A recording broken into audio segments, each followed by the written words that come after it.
record meeting. That's a very simple way you can record anything that you need to share with somebody else.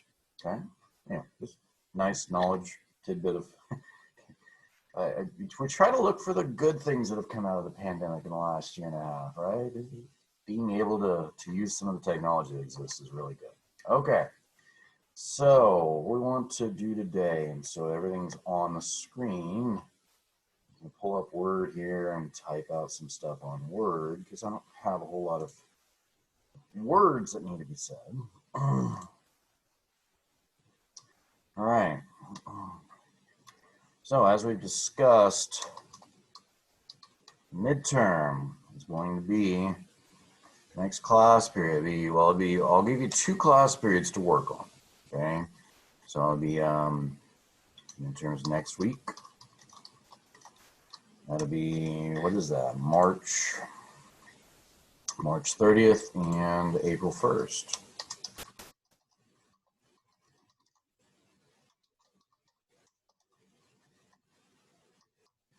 Okay. So it's going to be a couple of components there. There's going to be 100 points total. About 10 points are going to be, we'll say, written. By that I mean mostly hand drawings or hand drawing knowledge. Okay? Yes, sir. So for the hand drawings, are we going to have to make any like easy ones? And if we are you going to provide isometric grid paper? I will provide. Yes, it's a good question. I'll provide it. Most likely it'll be on a single sheet, right? And I will embed on the sheet. I'll copy paste and crop out a little grid area of isometric grid. So it'll be all on one sheet. Okay, good question. Yeah, so just a little bit of hand drawing and just basically did you pay attention to that part? It'll be normal. If I ask you to do anything 3-dimensional, it'll be normal surfaces. Okay. If it's 2-dimensional, it could be, normal, inclined, maybe even the occasional sphere or circle. Okay. But if it's 3-dimensional, I'll only ask you to do normal surfaces in 3 dimensions. And yeah, I'll provide isometric grid paper. Okay. Okay. Some of it might be questions. It might be questions, and there'll probably be some dimensioning knowledge questions in there. Right? Maybe place appropriate dimensions, or which dimensions should, circle the dimensions that shouldn't be there, or which ones are wrong, something like that. I haven't figured out exactly what form that's going to take, but that is all fair game. Okay. What else? It'll be, and then the other, it'll be 90 points be for creating a Solidworks model. And of that 90 points, so what'll happen is I will give you, you'll have 2 class periods with an object. Okay? And you'll have, what you'll want to do is you'll be graded on, how do I normally break this up? Let's say, we'll say 20 points. Yeah, we'll go 30, 30, 30. We'll go 30 points on size, accuracy. So bring your ruler. You'll have the actual object in your hands, and the goal is to make it within SolidWorks. Okay, bring your ruler. 30 points for size, accuracy. 30 points for shape. 30 points for assembly and mates. So it'll have moving components. Okay, a lot of moving components. All the mates that you will need to use, you're welcome to use the more advanced mates. There are some that, you know, that will serve the purposes, but all you would have to use would be the coincident, and we mentioned last time the concentric mate. So if I'm mating two spherical or two cylindrical surfaces together, and I want one to possibly spin around the other one, that's a concentric mate. And normally, if I select a cylindrical surface and another cylindrical surface when I'm assigning mates, it'll automatically say, "Oh, you want those to be concentric." So that's not too bad there. So those are the two mates that you need to be comfortable being able to use: the coincident and the concentric mates, which normally are the default ones anyway. But you need to be comfortable making a couple of parts, putting them into an assembly, assigning mates. If you're going to put parts into an assembly, they've got to be compatible in terms of size anyway. So you're going to have to make parts that are accurate in size for your assembly to have a good chance of actually working properly. Okay. So that's kind of how the points will break out for the midterm. Like I said, just a little bit of, were you paying attention during the hand drawing portion, and did it make sense to you? And then about 90 points on, everybody will have the same object. You'll have the 2 class periods to work on it.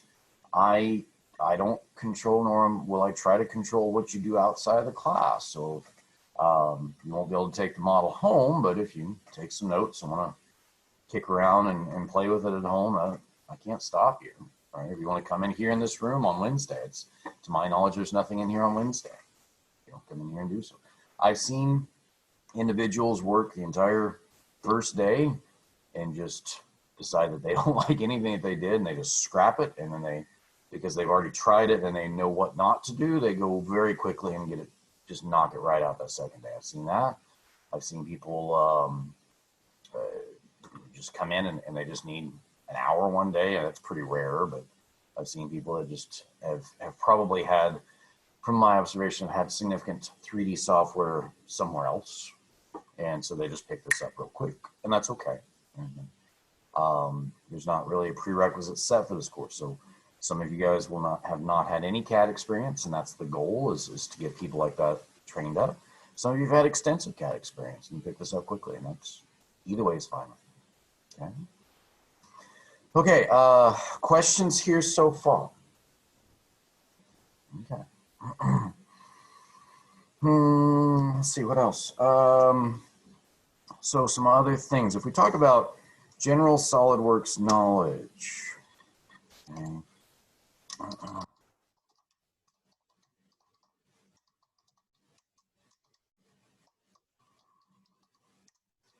Not my favorite way of doing this, but it works pretty well for this type of scenario. So general SolidWorks knowledge. We said that there are 2 ways to define sketch.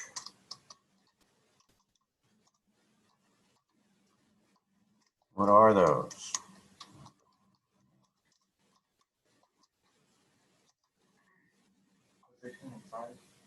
Well, those are the 2 dimensions that need to be defined, right? Yeah, that's true. Position and size, when we talk about placing and specifying dimensions, those are important. But within SolidWorks itself, if I've got a sketch created on a plane and I've drawn a circle, so there's 2 ways I can define the position and size of that circle.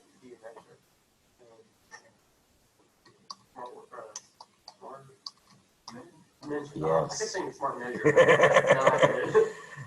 Yes, so you can define the geometry through what we call relations, or you can use our old friend, the smart dimension. Either one of those are just fine. Okay, a combination thereof is just fine. Anything you like, but you do, in both cases, as is mentioned, need to define both size and position of everything for an entity to be Fully defined. Okay. I don't know how that's done. Anyway. Yes. And how do we do that in SolidWorks? Well, smart dimensions, easy. Click on what you want to define, or if you're defining between different things, click on both things, and then just drop that dimension somewhere within your model. Okay. If you want to define geometry, select the entities that you want to define the geometry between. So you can hold down Control on your keyboard and select multiple entities that way. And once you've got multiple entities selected, the manager will ask, what relations do you want to use? How do you want to define these? Let's see, what else do we talk about? We've everything in the midterm you should be able to do with simply with an extruded boss base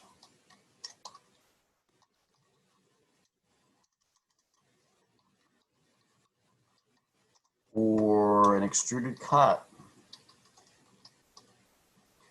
Either of those should be just fine. And I think I've got about 4 or 5 different common objects that I happen to have a whole bunch of them laying around. And I would only need 6, I guess, for a maximum of 6 for us here. So I've got a couple, I've got some choices. Given the compressed schedule we ended up with, I've got a couple that I have in mind. I'll pick between them. No matter which one it is, the geometry is all pretty simple. You should be able to do with just extruded boss base, extruded cuts, both of which, I'm just going to put an asterisk on these. Both of which require a cross-sectional sketch, which we'll talk about in a second. And just be able to put some rounded edges on some things. Okay? So these are all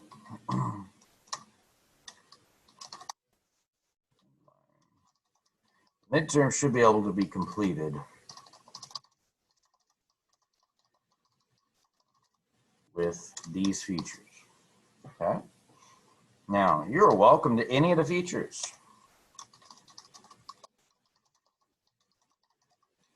You're welcome to use any feature. Okay, because we talked about sweeps, revolves.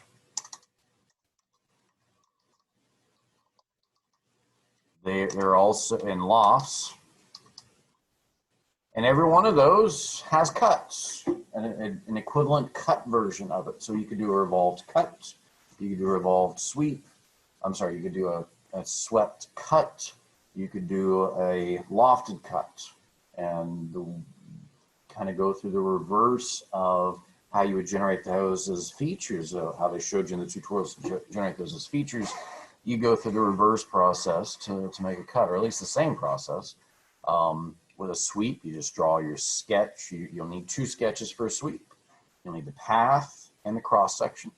Okay, and then you just have to have an object already in place, and you can define how you want to sweep the cut through it, or revolve a cut around it, or create multiple sketches and loft to cut through a big solid. Those are all options that are available to you, just beyond what you would have to do. It's not to say you couldn't. You're welcome to use these if you look at something and say, well, it's easier to do this with the sweep.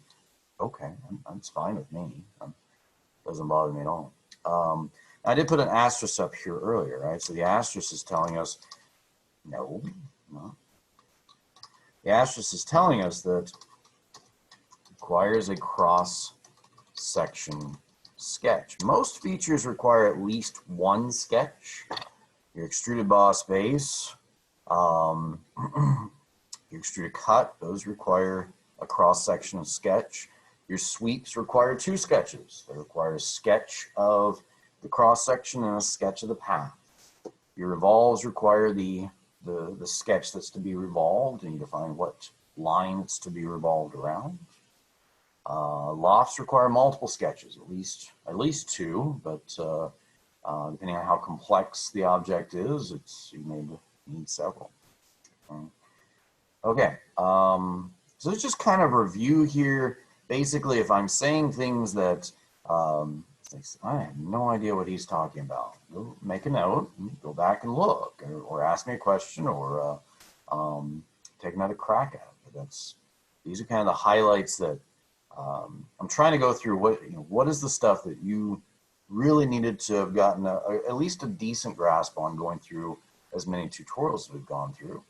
And I've had a couple, 2 or 3 assignments where I say, all right, we'll build these without using, or I shouldn't say without using the tutorials, just build these without step-by-step instruction, without an actual tutorial of here's how you make the cube puzzle. No, you've made some objects now, let's make the cube puzzle, and you've done an assembly, so let's see if we can make an assembly of the cube puzzle. Okay. If you're looking for things to practice, you can go back through, especially like the cube puzzle. If you went back to the cube puzzle now, and I guess what I should say is if you've done the other tutorials that we've assigned, and you go back to the cube puzzle now, that should go very rapidly for you. And it should be very, it's because at this point, we hopefully have removed the challenges of familiarity with the software. That's kind of our goals. At this point, you should be comfortable, and you will need to go into, so let's just, how should I title this? Things you should be comfortable doing. Okay. So at this point, what you need to be comfortable doing would be things like opening and closing a sketch. If that is at all a struggle, that's really important we get that fixed at this point. That should be no problem at all using that. Creating an extruded boss base or extruded cut. If that is still a challenge for you, some practice here. Okay, and feel free to ask me. I'm happy to help you. But these are, again, the midterm is required that you can do those things. Placing a smart dimension. And I've seen students struggle with placing smart dimensions or really using smart dimensions pretty late into the course. So if that's you, that's okay. Let's get it fixed. Let's figure out how. What's the disconnect? What are we struggling with at this point? And what are some questions I can try to ask and point you in the right direction to help you? I don't know you're struggling with smart dimensions or any of these things. I don't know that you're struggling with these at this point, unless you tell me. Okay? So let me know. Get you pointing in the right direction. Questions, comments, complaints from me at this point? Yes, sir. Base is spelled B-A-S-E. Is it? I mean, that's how I would spell it. Let's look. You might be right. No other questions except from that. It's okay. No problem at all. Other questions? Comments, complaints? I need to start a new part anyway because I'm going to show you guys a few things. Never run SolidWorks while doing a recorded Zoom session. So we'll see how bad we crash this computer to do this, right? Hopefully it works okay. It sure is. Good catch. It's not all about that base, as they would be at the split. All right. Okay. Where were we? SolidWorks. Okay. A few things here, right? So if I start a sketch on the front plane, and I'm going to show you some things that are a little advanced for a little further than we actually were able to get this semester due to time, and that's okay. But I'll try to make clear, okay, this is well beyond what I'm asking you guys to be able to do. So let's say I start an extruded boss base on the front plane, and so notice what it does is hopefully we're starting to get comfortable with. It starts us a sketch on whatever plane I've selected at that point. And it, as we mentioned, extruded boss base needs a cross-sectional sketch. I've got to draw what is it that you want to extrude. So if I draw, you know, I haven't actually done this with you guys. Let's say I just want to draw some lines, okay? So I'm going to draw a line here and draw a line out here. And I'm being very careful to not, it wants to say, hey, do you want to assign geometry to this line? Do you want to, is this line supposed to be perpendicular to that line, or is it, you know, are these parallel points? I'm being very careful to draw line segments that have no relations with each other. Okay. Now, and every time when I'm done drawing lines, I just tell them I'm done drawing lines. Always have to tell it when you're done using the tool. You have to tell it you're done using the tool. Okay. Now, I'm going to do something that I don't think I would ever do realistically, but just to show you the flexibility with SolidWorks. Let's say that I've got these 4 line segments, and what I can do, we talked about 2 ways we can define a sketch, through geometry and smart relations. Now, you will find very rarely do I click on one of these lines and come over here in the parameters in the manager and mess with the size over here. I know sometimes the tutorials will tell you, right, to put a value in there. And this is what I think about this, is that's a waste of time, if I'm being honest. Because I've just basically, all I've done is I've offered up, here's a very nice, polite suggestion. If you could be 2 inches, that'd be great. I've not forced anything. I just said, if it's convenient, if you don't mind, be 2 inches for me. And maybe it is, maybe it's not. I don't know. Let's see. Let's do something else. I'm going to grab this point here. I'm going to hold down Control, grab this point here. Get those 2 points, and I'm going to merge those 2. Okay. I'm going to grab this point here. I'm going to Control, grab this point there, and I can merge those. I'm going to grab this point here, grab this point there, merge those. I think I can drag these and merge them too if you want to. Yep, you can do that. All right. Now again, these lines are all blue, but I've forced them to now connect. And so, but the fact that they're all blue means that there's some variation there. I can move things around. If I click on one of these points and move it, I can probably grab one of these lines and move it. Yeah, so I can do all kinds of things to it because everything's blue right now. Now, if I click on this line and say, hey, can you be horizontal for me? Now that line's horizontal. I click on this line and I can do a couple things. I can either hold Control and grab both those lines and say, hey, can you guys be parallel? Or since this one's already horizontal, I can click on this other one and say, hey, can you be horizontal too? And I'm not asking, I'm telling it. When I do this, when I'm assigning relations like that, I'm telling it, you are now horizontal. You are now vertical. And you, my friend, are also now vertical. Okay? So, most inefficient way possible to draw a rectangle. But the beauty of SolidWorks is it's parameter driven. I can input parameters. It's what we call Parametric CAD software. I can drive it with parameters, but I just have to tell it. And it's really easy to tell it something I don't intend to tell it. It's really, that's why I was saying earlier, I was very careful when I first drew those lines to make sure it didn't make this point parallel with that point, and those just put 4 arbitrary lines out in space.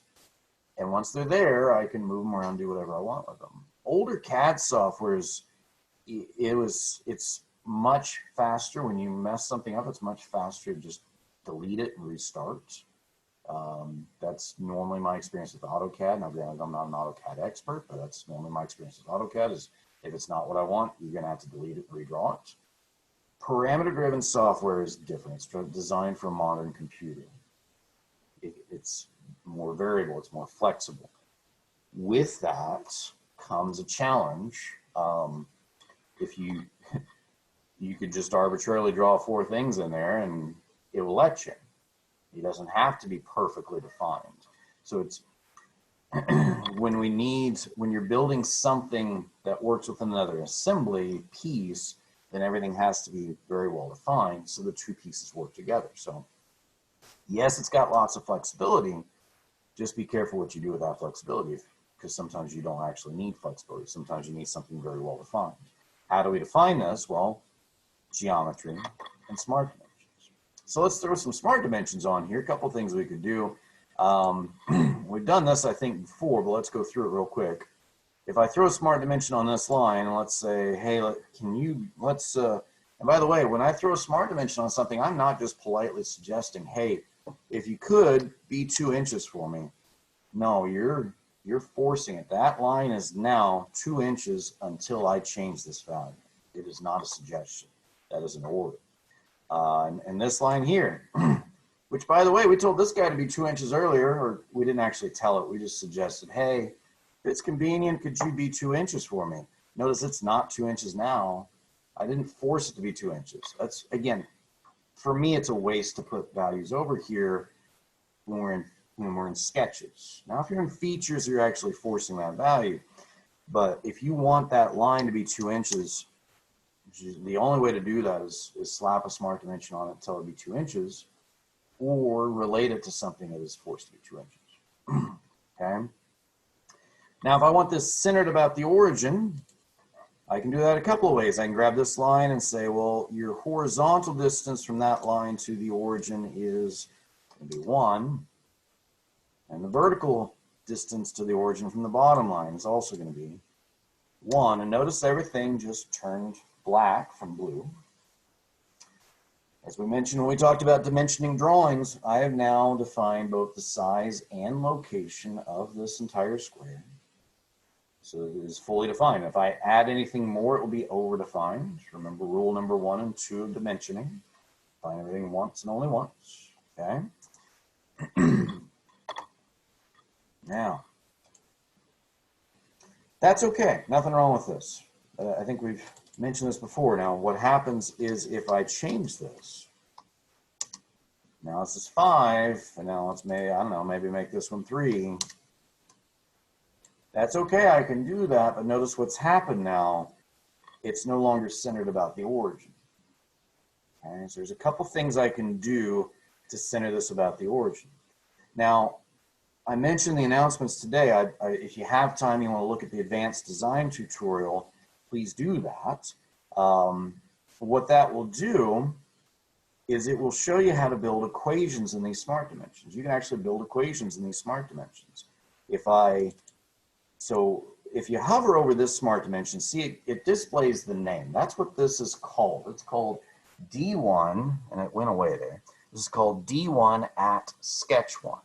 So if you want to go through the advanced design tutorial, it will walk you through how to actually say, well, this one's equal to, you give it that name, D1, and I think we got to put it in quotes.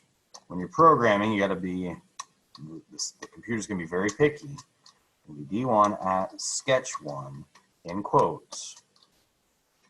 Okay, and I divide that by 2.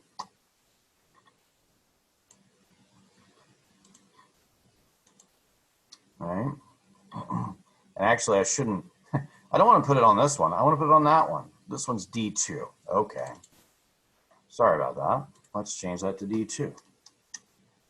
There we go. So I basically set this to, based on an equation, to be half of whatever this one is. So if this one changes, the other one will change with it. And again, that's beyond what I'm asking you guys to be able to do. But just to mention that again, that comes up in that advanced design tutorial. Normally, if we had another 2 weeks that we hadn't lost due to snowstorms, we would have gone through that. You can do the same thing with this one. We can say, well, this one, you can drive this one through with an equation also. No sense in putting that in, okay? All right, another thing we can do, if I delete these two, we can do all of that. I'm just gonna delete those smart dimensions. We can do all of that through geometry as well, or geometric relations. So I've defined this line here. What I can do is I can also click on this line, hold Control, and click on that line. And if I want this thing to always be square, I can just set those two equal, and they will now always have the same length. Okay. So that's kind of cool. If I want to center this thing using geometry, a simple way to do it is drop a center line from corner to corner. So again, under line, you drop that down, you've got a center line option, and just go from corner to corner of a square. Hit escape there to be done with the tool. So if I click on that line, I hold control and I click the origin, I can now assign a midpoint relation between that center line and the origin. And through geometry in one smart dimension, I've defined this to be, this is going to always be a square perfectly centered about the origin under any condition. Now, how often are you going to need to build something that needs to be scaled up or down based on one parameter? I don't know. That's up to you and whatever it is you go to work doing. I can't tell you that. But it's easy enough to show you it's possible. All right. Now, all that to build an extruded boss base of this, what is now a square. Now, so I exited my sketch, and that brings up, because I started as an extruded boss base and I just drew the cross section. Now that brings up the extruded boss base manager here. And you have some options where it says blind. This is what we call the end condition. You can drop that down. And one thing that we didn't get to, but there's an option for mid-plane. Well, before we do that, let's do this. Let's say I go 1.5 inches. Well, let's just keep it simple. Let's just go 3 first. All right, so we'll make a cube. We'll extrude that out 3 inches. Okay? Now, notice the origin is back here on this back face. If you want the origin to be in the middle, it's possible. You just have to think about it as you go and really design to where you force that origin to be in the middle of the part. It's very possible, and there's some convenience to that. If you keep the origin in the center, then these top, front, and right planes, all of them are always in the center. Now, the way I've built this, I've unfortunately put that front plane on the back of the part. If you don't want that, well, we just need to change how we build this extrusion. So in this extruded boss base, you can right click and you've got a couple of options here. You can edit the sketch. If I didn't like the original sketch, I can change it in here. Or you can edit the feature and change the parameters within that feature. And so I've just done blind in 3 inches. I can do a couple things here. I believe I can say that this is equal to, quotes, D1 at sketch 1. That is the name of that first dimension that I put in. And I can set this, I believe I can just, looks like it's going to let me now. I can just set that to where it's equal. And so now I've driven this depth of that feature based on this one dimension that I should be able to now change. And the whole thing will rebuild. Now, again, if you want this centered, there's a couple ways I can do that. I do have down here, I can hit the checkbox for direction 2, and I can control how far it goes in direction 2. That can work. I'm going to uncheck that and not do direction 2. Under blind, if you drop it down, you've got an option for mid-plane, which we haven't touched on, but that's a neat little handy option. And then what that does is it says we'll go from the cross-sectional sketch, go half the distance in each direction. And here I've defined that distance based on an equation. Okay. So what else can we do here? We could also, let's do a cut on this thing. So if I do an extruded cut, I'll select this face here. Go normal to, and let's say I just want to draw, from this midpoint. I'm going to draw lines from this midpoint here up to, and notice what happens when I hover to this line, the midpoint becomes visible. So if I want to go from that point to that point and then over here. Okay, so I want to cut that area out. Now I'm going to exit, I'm going to do something really bad here. I'm going to exit sketch and let's see what it does. So I'm making a cut with this. And all I've done is just drawn these 2 lines here. I'm going to exit sketch here. And it's not really sure what to do. If I hit check, it says it can't cut that. That's weird. Let me tell you what part of what's going on here. I'm going to go back into our notes here. I'm going to add something. I'll put under extruded cuts, really prefers what's called closed contours. Your cuts really want closed bound contours, some kind of a polygon or some kind of basically what SolidWorks is, part of what SolidWorks is telling me is it says, hey, you've got a line here. Do you want me to just cut like a little slit the size of this line? The line's infinitesimally small, just like it would be in a math class. We've not defined what we want to cut. If you want to cut this area, this triangle up here, you have to actually draw that triangle to be cut. So I'm going to draw, you have to draw the complete cross section of what you want. Well, I'm going to go ahead and draw a line from here to here. I'm going to draw a line all the way across, and then this line down here. Now, if I try to cut that, I need to exit my sketch again here and go features, extruded cut, and it wants to know, what do you want to cut? Well, there is, by the way, there's this flyout feature. I think they've mentioned that in a tutorial or two. And you can just go grab the sketch here that you want to cut. And now I should be able to tell it, cut through all.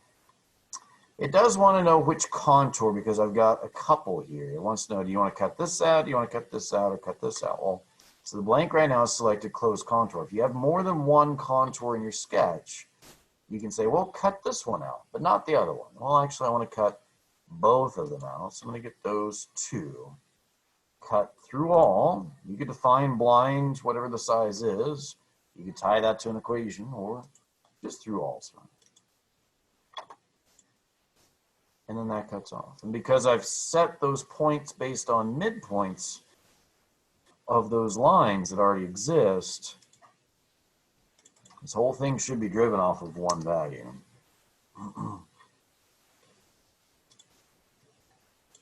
Yeah, change that one value and the whole thing rebuilds.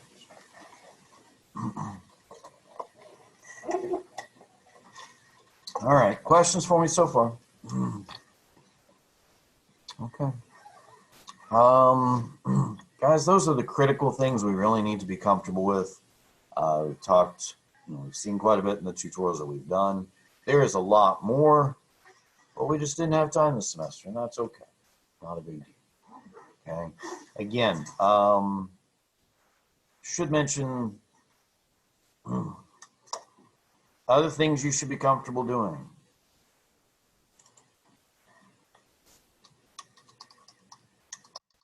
Creating a few parts, right? Creating an assembly. Parts. Assigning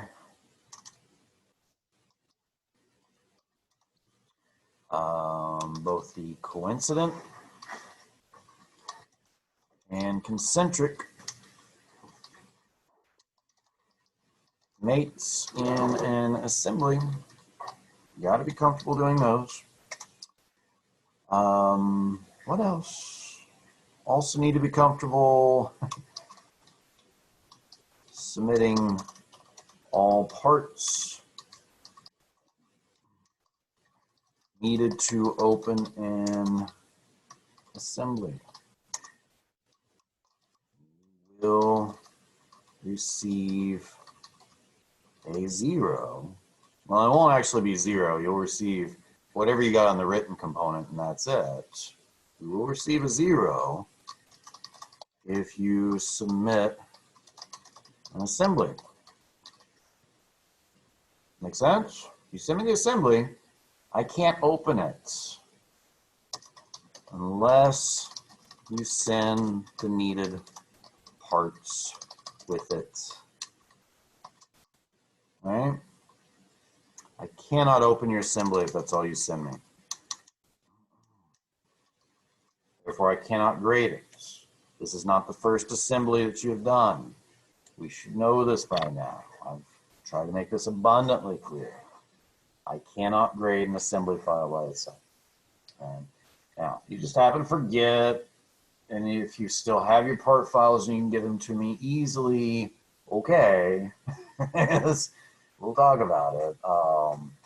But if you have no idea what I'm talking about at this point, I'm not going to have any qualms about assigning you a 0 here. Okay, or at least you don't get the SolidWorks portion of those points. What else? Okay, so logistics here.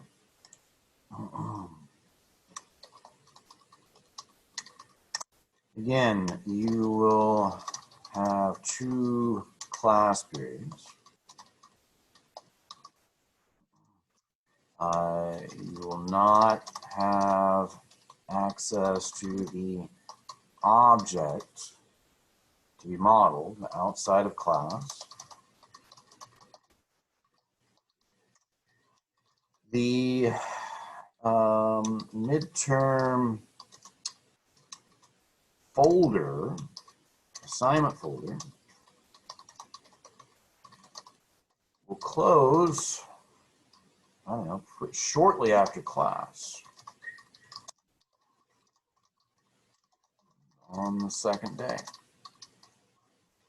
And so on April 1st, not an April Fool's joke, on April 1st, class gets done, or we're scheduled till 2:35, I think 2:35 is when the class is technically scheduled for. So by 3 o'clock, that folder will close, probably by 2:45, I'd guess, right? Probably give you 5-10 minutes to finish up. After basically at 2:35 on both Tuesday and Thursday, I'll come around with the bag and let you drop your models back in the bag, okay? And then coronavirus does not survive after about 24 hours on a surface, but just to be precautious, I'll probably go borrow Mr. Lynch's UV light wand that he's got for disinfecting things. Just to be precautious for all of us. So rest assured, you know, with that said, feel free to use the sanitizers and the cleaners as much as you like. It's not going to hurt the objects that we've got. And so again, about 2:35 at the end of class period, both Tuesday and Thursday, I'll come around, give me the objects back. What you want to do between the end of class Tuesday and the end of class Thursday is up to you, right? And then you'll get 2 hours with them again Thursday, and at the end of class period, we'll pick them up. And then you'll have, if you're still working on it, that's fine. Just don't take a 0. Send me what you've got as far as you can. Okay, if it's not completely finished, remember, look at how I'm grading this. 30 points for size. Are your parts essentially the right size? And if you send me, basically, if you send me a working assembly with the right mates, that is the right size, but you didn't quite get the shape working, that's passing. I mean, you're going to be in like you get most of these 10 points, you get these 30 for the right size, that's pretty easy. And if you get me an assembly that works, that's like 70 points possibly before you even try to tackle the shape. And the midterm I'm going to give this semester I don't think is real complicated in terms of shape. So it's going to be a real hard 30 points to but typically for most of the midterms I give, the 30 points for the exact accurate shape is the hardest of the 30. There are a few more mates in this one. A lot of times I'll do like 35, 35, 20 for the simpler assemblies. This one, there are a few more mates involved in some of the other midterms I give, so I went ahead and put 30 instead of 20 points on the assembly mate. Okay. Nothing else is immediately jumping out to me saying, Steve, you got to talk about this. Questions for me? Yes, sir. Are you going to post the video on Canvas? Well, YouTube. It's easier for me to just run these on YouTube. So yeah, this will be available on YouTube if you just Google Stephen Fowler graphics review. You probably find it. Or if you just go to YouTube and search in the search bar for that. I'll tell you what. And I can post the video. I just put an announcement in Canvas and post the link to the video there too. Other questions? Guys, that's what I have. You got about, I'm going to slide out at 2. I'm going to stop recording here. Thank you for joining us, those of you who joined us virtually.